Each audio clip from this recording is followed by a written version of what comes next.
My name is Leona Hale, and 3 weeks ago, I looked a lion in the eyes, and he didn't kill me. He should have. He had every reason to. I was unarmed, exposed, standing in the middle of the South African bush, with nothing but a flashlight and the weight of my past dragging behind me like chains. I wasn't supposed to be there, not alone, not unprotected, not after what happened in Cape Town. But I ran anyway. I left everything, my apartment, my job, my friends, the man who told me I was too fragile to be loved. I disappeared. No warning, no farewell. And I came here. To this abandoned research station my mother once managed before she died, before the cancer hollowed her out and left me with nothing but grief and a storage unit full of unread field notes. I thought I'd come here to be alone, but I wasn't. And the moment I saw him, that lion, standing just 20 feet from me in the rising moonlight, completely silent, eyes like molten gold locked onto mine, I realized something. This wasn't just a coincidence. This was a reckoning. The station sat deep in the Lowveld, far from tourist trails or poacher routes. A single generator hummed during daylight hours, powering weak lights, a refrigerator, and an ancient laptop I barely knew how to operate. At night, everything fell into silence, broken only by crickets, distant howls, and the occasional unsettling rustle outside the tin roof. I wasn't a biologist. I wasn't even brave, but I had nowhere else to go. And somehow, this dusty patch of nowhere, with its cracked concrete paths, dry grass, and sagging fences, felt more like home than the city ever had, especially now that he was here. I first noticed the signs 4 days after arriving. The water trough had been disturbed. Deep prints, too large for hyena, too deliberate for leopard, circled it. I measured one with my hand and laughed nervously. Not possible, I muttered aloud. Too big. Still, I left the gate open that night. Part of me wanted something to come. I don't know why. Maybe because I was tired of screaming into a void and getting nothing back. Maybe because I wanted proof I wasn't invisible. Maybe because something deep inside me remembered the old photo. Me, age 6, sitting beside my mother and a lion cub in a field somewhere nearby. She'd called him Taji, Swahili, for crown. A rescue, she said. A miracle. I hadn't seen the picture in years, until I opened her journal the first night and it fell out. Taji. That name kept echoing. The second night, I heard breathing. Not close. Not heavy, but steady. Low. Outside the bedroom window, just beyond the weak halo of the porch light, I froze. The bush was known for wildlife. Yes. But lions didn't come this close to humans. Not unless they were starving. Or angry. Or both. But I heard it. And I swear I saw something move between the tall grass and the thorn trees. I didn't sleep. Not because I was afraid, but because I didn't know if I should be afraid. The third night, he came. I was standing at the edge of the clearing, flashlight. In one hand, the other clutching my mother's scarf. It still smelled faintly of her, of lemongrass and ink. I wore it every night now like a ritual. And then, the air shifted. I felt it before I saw him. A presence. And then he stepped into the clearing like something summoned from the old world, powerful, slow, enormous. A lion. Male. His mane was dark gold, shot through with dust and age. His body was lean, muscled, scarred in a way that told stories without sound. He moved like he belonged, like everything around him had always been his. I couldn't breathe. I couldn't move. I should have run. But I didn't. He stopped about 20 feet from me. We stared at each other in total silence. My heart was a war drum in my chest. but my body stayed still. I don't know how long we stood like that. Minutes? Seconds? Then, slowly he sat. Just sat. Like a guardian, like a witness. Like he had all the time in the world. The next morning, I found his prints leading right up to the porch, right to the front door. But no blood, no claw marks, no threat, just presence. And somehow, I knew he would come back. I didn't tell anyone. Who would believe me? A woman alone in the bush, grieving and possibly unwell, claims a wild lion has chosen her cabin as his resting place. I didn't even believe myself. So I tried to forget. I told myself it was a one-time thing. But the next night, I set a bowl of water on the edge of the clearing.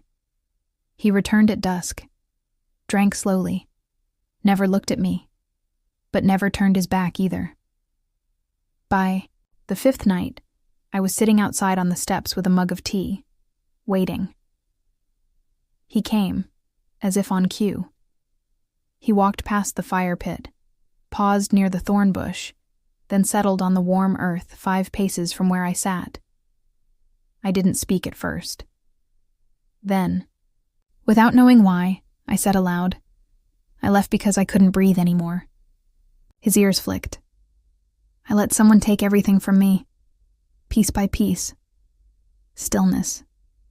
And I don't even know who I am now. That's when he turned his head, slowly, deliberately, and met my eyes again. I don't care what science says. There was knowing in that gaze. Not human, not mystical, but true. And suddenly, I didn't feel crazy for talking to a lion anymore. I felt seen. It became a rhythm after that. Every night around sunset he came. Every night. I sat closer. He never crossed the invisible line between us. But his eyes always found mine. And somehow, the ache in my chest started to dull. One morning, I found something near the fence. A small pile of bones, picked clean, and beside it, a single wild flower. Placed, not dropped, almost like a gift. Don't know if he brought it, but I couldn't shake the feeling that he did. On the 10th night, I heard a branch snap in the woods, different from the usual sounds, sharper, intentional, then another, and another. The lion's head jerked up. He didn't growl, but his body stiffened like a bowstring. I stood, heart racing. Footsteps. Voices. Low. Unfamiliar. Men. Not from the village. Not rangers. Trespassers. And not alone. One had a flashlight. Another carried what looked like a rifle. I stepped back, panic rising. The lion rose too. He didn't run. He didn't roar. He stepped between me and them. But I'll tell you the rest later. Because when I reported it, when I told the authorities, the nearby farmers, even the woman who manages the sanctuary 6 miles downriver, they all gave me the same look. The "you poor broken girl" look. You sure it wasn't just a dream? One asked. A hyena, maybe, said another. They move strangely in the dark, but it wasn't a hyena. It wasn't a dream. It was him. He stood between me and danger, without violence, without fear, and they didn't believe me. Not yet. But they will. Because this isn't over, and what the lion does next, they'll see it with their own eyes. The men were gone by the time the sun came up. No broken branches, no trash, no footprints I could follow. Just silence, thick, suspicious, unnatural. But I knew what I saw. They had been there. And so had he, the lion, Taji, if it really was him. I spent the morning pacing the front porch, half hoping someone from the reserve or the rangers would show up. But no one came. The radios were still dead, the signal weak.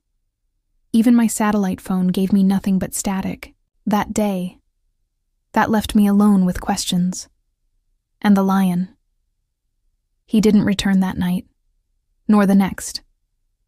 I waited on the porch until long after the stars came out, wrapped in a blanket, mug of tea cold in my hands, listening to the breeze rustle through dry grass. Nothing. Not even breathing in the dark. I should have felt relieved. But the absence hurt more than I expected. The third night, I dreamed of fire. The cabin burning. My mother calling my name from somewhere I couldn't reach. Ash swirling like snow, and standing in the smoke. The lion, eyes glowing, silent, watching. When I woke, my cheeks were wet, and the scarf was twisted tightly around my neck, like I'd tried to hold on to something in my sleep. The bed felt colder than ever. That afternoon, I hiked out to the ridge, the one behind the station, where the trees thin out and the dry riverbed cuts a jagged scar through the earth. My mother once wrote about it in her notes, a place where injured animals sometimes hid, far from roads or poachers. I wasn't sure what I was looking for, but I brought a tin of water, a piece of dried meat, and her scarf. I set it all on a flat stone and sat down beside it. The heat shimmered in the air. Insects buzzed. A bird cried high above. Then silence. Complete, sudden silence. Not even wind. I turned my head, and there he was. Taji, stepping between two tall trees like he'd emerged from another world entirely. He was even closer this time. No, 20 feet between us. Just 10. Maybe less. I didn't move. He didn't either. The sun glinted off his mane, catching streaks of gold and red and something old, something ancient. I held out the scarf. His eyes locked onto it instantly, and he took one step forward. My breath hitched. Another step. My fingers trembled. I lowered the scarf to the stone and looked away, not in fear, but in something that felt almost like reverence. Like I was standing before a truth I didn't deserve. When I looked back, he was inches away. Close enough to touch. Close enough to end me in a second. But he didn't. He lowered his head and pressed his nose, gently, delicately, to the scarf. Soft sound came from him, not a growl, not a snarl, more like a sigh. Then he looked at me, and I knew. It was Taji, the cub my mother had nursed back to life. The one I remembered only in flashes. A tuft of fur under my fingers, a raspy tongue. The warmth of his tiny body curled against mine when I cried over scraped knees and lost pencils. Somehow, impossibly, he had survived. And somehow, he remembered. He stayed near me for nearly 20 minutes, not moving, not pacing, just there, watching. Then, slowly, he turned and padded back into the brush. No sound, no farewell, just presence, and then absence. I walked back to the station with shaking legs and a wild, urgent heartbeat. I didn't know what this meant, only that it meant something. That night, the generator flickered. The lights stuttered and died just after sunset, casting the station into a darkness so complete I could barely see my own hands. I lit 2 oil lanterns and placed one in the window, half hoping it would guide him back. Instead, it brought someone else. Just after midnight, I heard the crunch of boots. Then, low voices. Male. 2. Maybe 3. Not rangers. No flashlights this time. No warnings. I ducked low under the window, heart racing. My mind screamed at me to hide, but my legs refused to move. A loud thump hit the back of the station. Then the door rattled. Once. Twice. A man's voice called out, Open up. We know you're in there. My breath caught in my throat. I recognized that voice. Not from the village, not from the reserve, from before, Cape Town. Josh's friend, the one who told me, "You're lucky anyone puts up with you." I backed away, hands shaking. They pounded again. "Come on, sweetheart. Don't make this harder." I reached for the flare gun under the counter, one of the last things my mother had shown me how to use, loaded, unfired. A last resort warning device. I raised it, pointed it toward the door, and then the sound came. A roar. Not human, not of this world. It cracked through the night like a thunderclap. The banging stopped. A man screamed, another stumbled backward, cursing loudly. I ran to the window and looked out into the moonlight.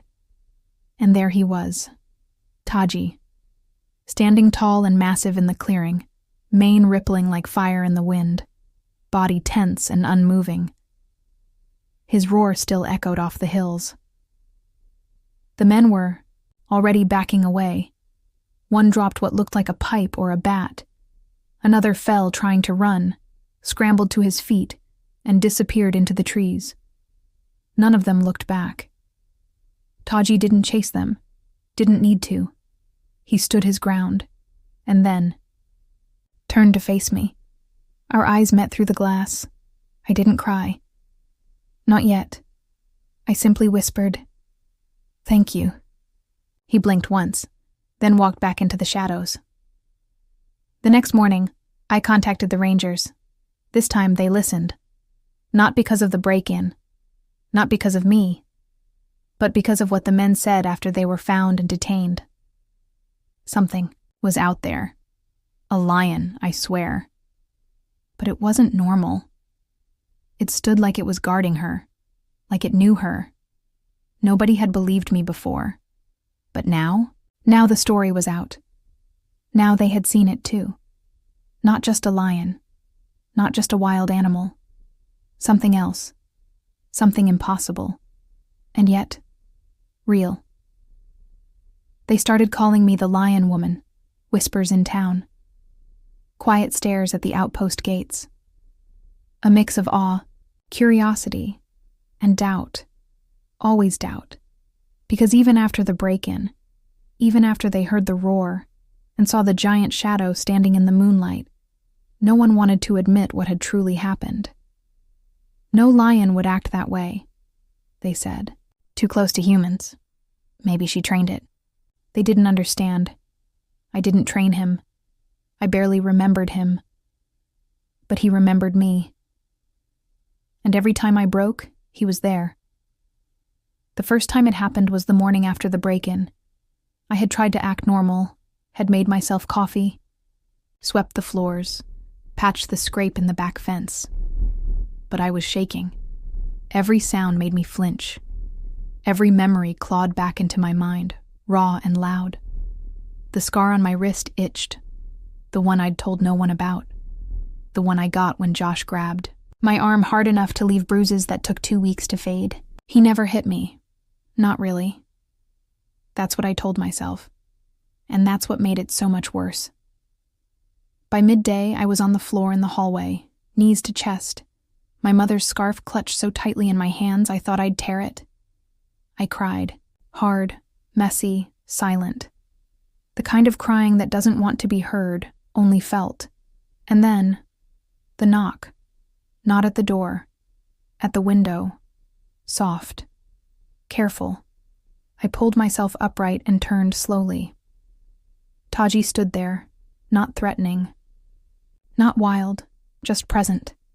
His massive body filled the frame, and his golden eyes watched me with the kind of stillness no human could bear. I pressed my hand to the glass. He didn't move. I didn't say a word. Just breathed, just cried, just existed. And he let me. It became a rhythm. A strange, sacred one. I never called him. Never fed him. Never made a sound. But whenever the tears came, whether from pain or memory or fear, he arrived. Sometimes he stood just outside the window. Sometimes he lay by the porch, his head resting on his paws like a sentinel. Other times, I'd find him in the field behind the station, watching the horizon as if guarding something bigger than either of us. Each time, he brought silence. Each time, I found breath again. One afternoon, I found a torn photograph in my mother's old field bag. Me, maybe 5 or 6, with my head resting on a small lion cub's belly. My mother sat beside us, one hand on the cub's back, the other on mine. On the back, in faded, ink and 2 of my hearts, I sat on the back steps for hours with that photo in my lap, staring at it. When the wind picked up and the sun began to drop, I whispered, "Taji, did you wait for me all this time?" He came an hour later. Didn't come close. Just stood at the edge of the clearing, watching. My fingers trembled as I held up the photo. "I think I forgot you," I said aloud. And then, for the first time, he approached me. Slow, measured. Not like a predator, not like a ghost. Like something ancient, returning to its home. He stopped only 3 feet from me, and sat. My heart thudded. "I remember now," I said, voice cracking. His ears twitched. I held out the photo. He leaned forward, nudged it with his nose, and then, impossibly, let out a low, rhythmic sound. A purr. I didn't tell anyone about that part. They wouldn't believe me anyway. Later, that week, I made the mistake of letting someone visit. A journalist from Johannesburg. Eager, polished, voice too loud for the silence this place needed. He asked questions I didn't want to answer. "How long have you known the lion? Are you claiming it's the same cub from those 1998 photos? Did you train him yourself?" "No," I said, over and over. "He just comes when I need him." The journalist laughed. "Sounds like a fairy tale, Miss Hale." I smiled. Thin. Cold. No. A fairy tale ends with the girl being saved. I'm still here. That night, Taji didn't come. And for the first time, I felt the absence more than the fear. I curled up on the couch, the scarf around my shoulders, the photo pressed to my chest. "I'm sorry," I whispered into the dark. I let them break it. The next morning, I found something at the base of the porch, a feather. Long, black and white, like a gift left by something that wasn't supposed to understand symbols. I picked it up with shaking hands, and I knew.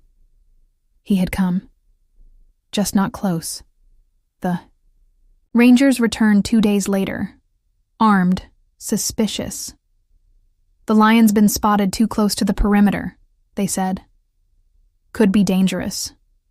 "He's not dangerous," I argued. "He's still a wild animal." They wanted to track him, tag him, or worse, relocate him. I stood in the doorway and blocked their path. "If you go looking for him, he won't run. He'll let you find him. But then what?" They didn't answer, just exchanged a glance. I made them leave. That night, I cried again, this time out of fear. Not for me, but for him. What if they found him? What if they took him away? Would he survive in captivity? Would he let them? I sobbed until my throat ached.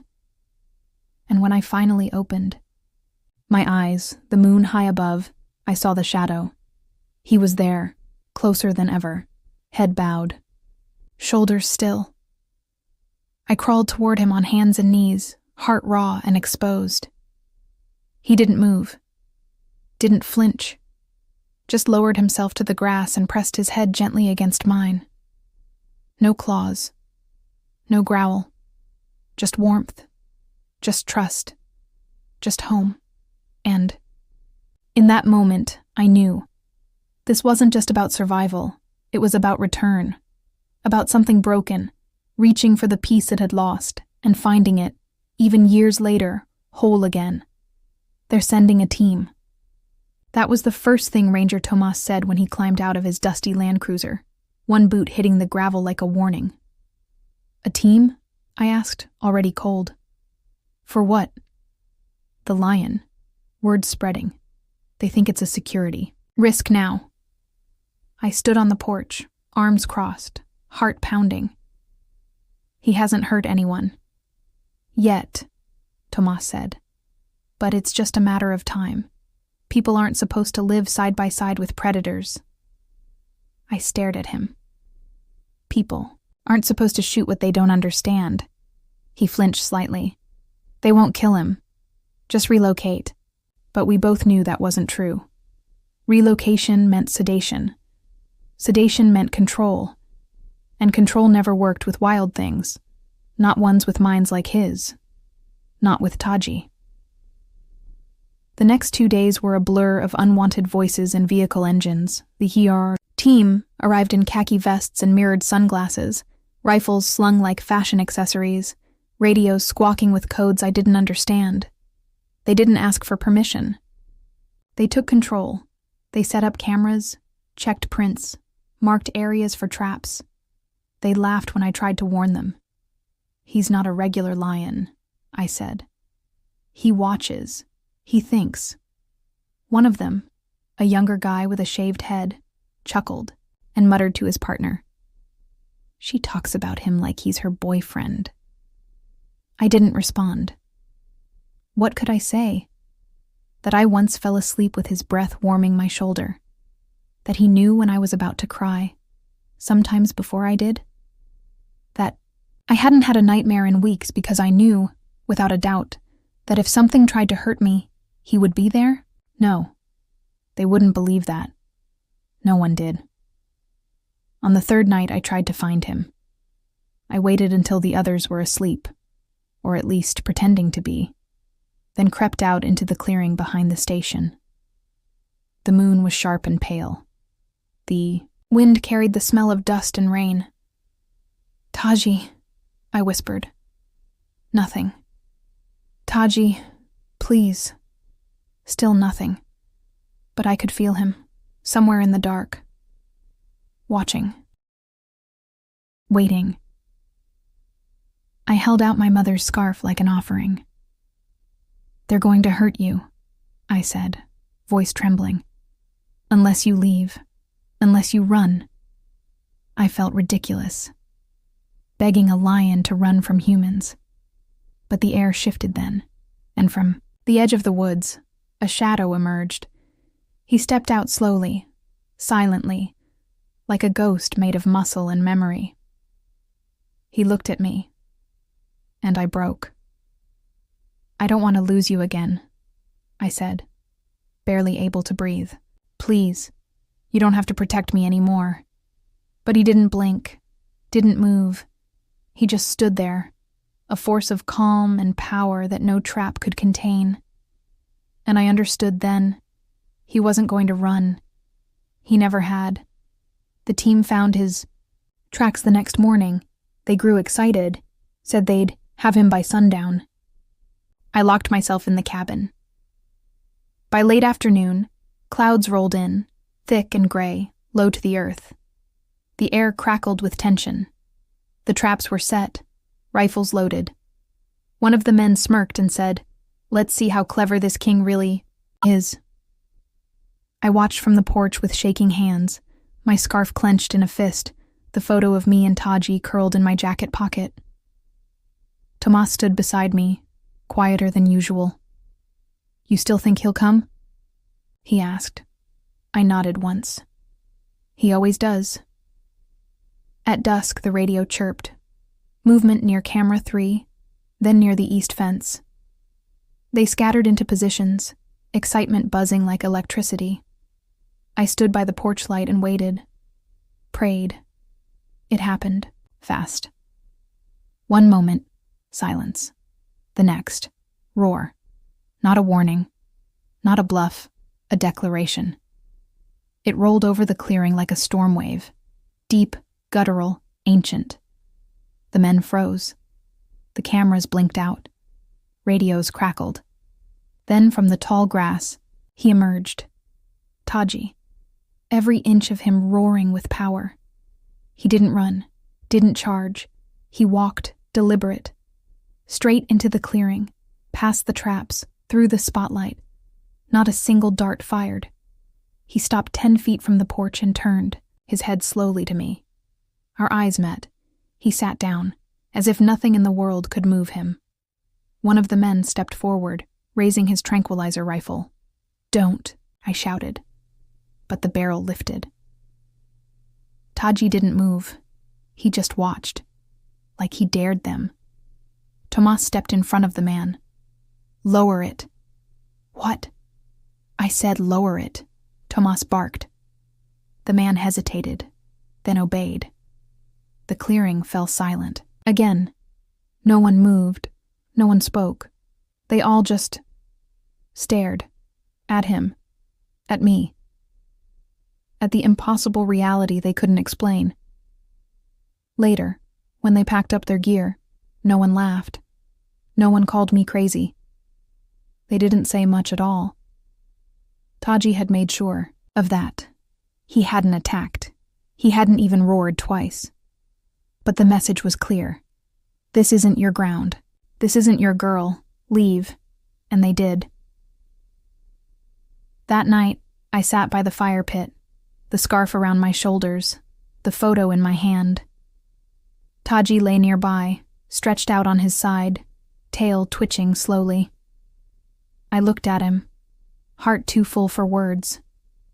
"You're not just a lion," I said softly. He blinked.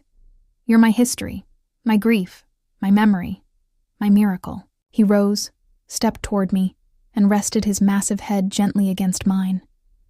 And I cried, again. But this time, they weren't tears of fear. They were release, gratitude, joy, because they had seen it now. They believed me. They saw what the lion did, and, more importantly, they saw who he was. They called off the relocation 2 days later. Officially, it was due to insufficient evidence of threat. Unofficially, it was because no one wanted to be the one to pull the trigger after what they saw.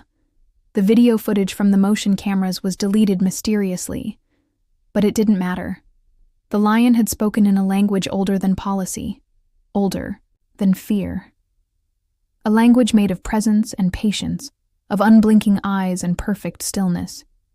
He had drawn a line in the dirt with his roar, and no one dared cross it.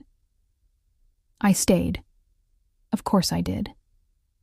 They offered to transfer me to the main station. Closer to town, with power, security, a community. I smiled politely and told them no.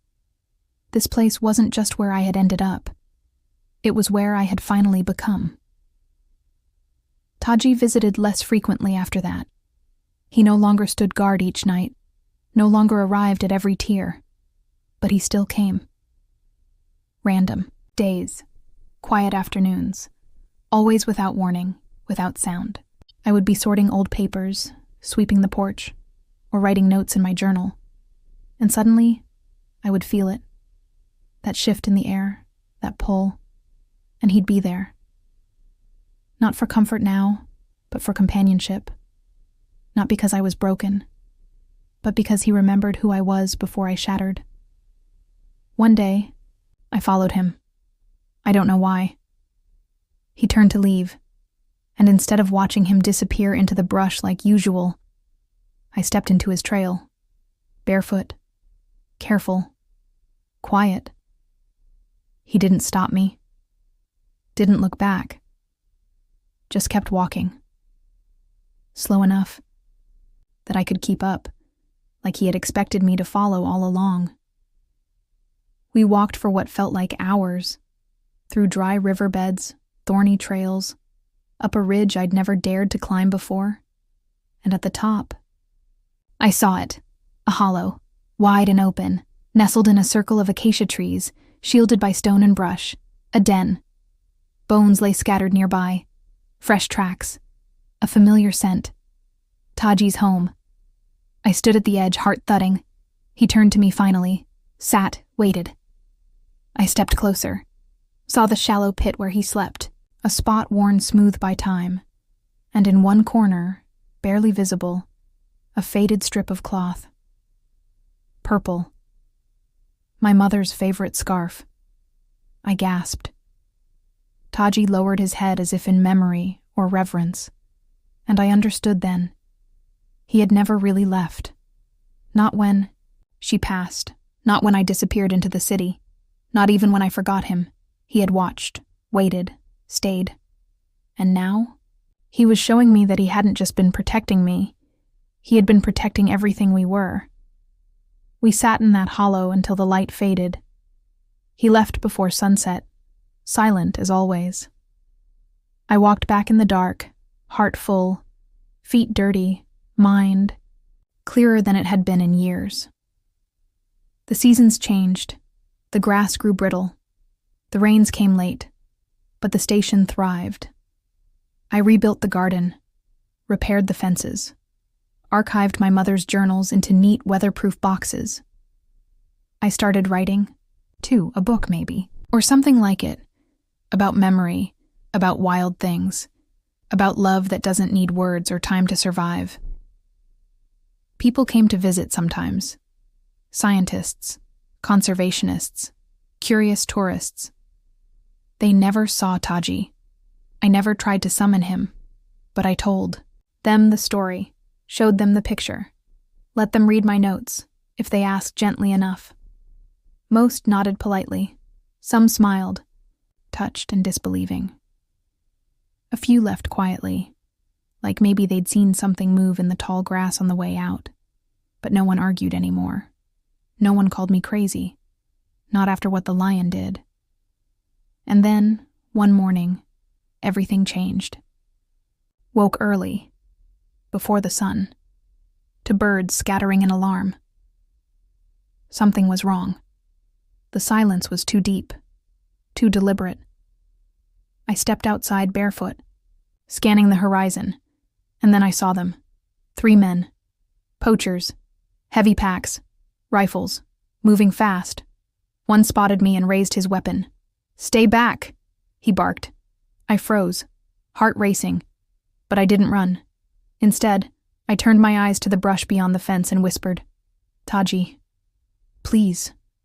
They pushed me back into the cabin, tore through drawers, yelling for money, gear, anything they could sell. One of them noticed the photo on the table.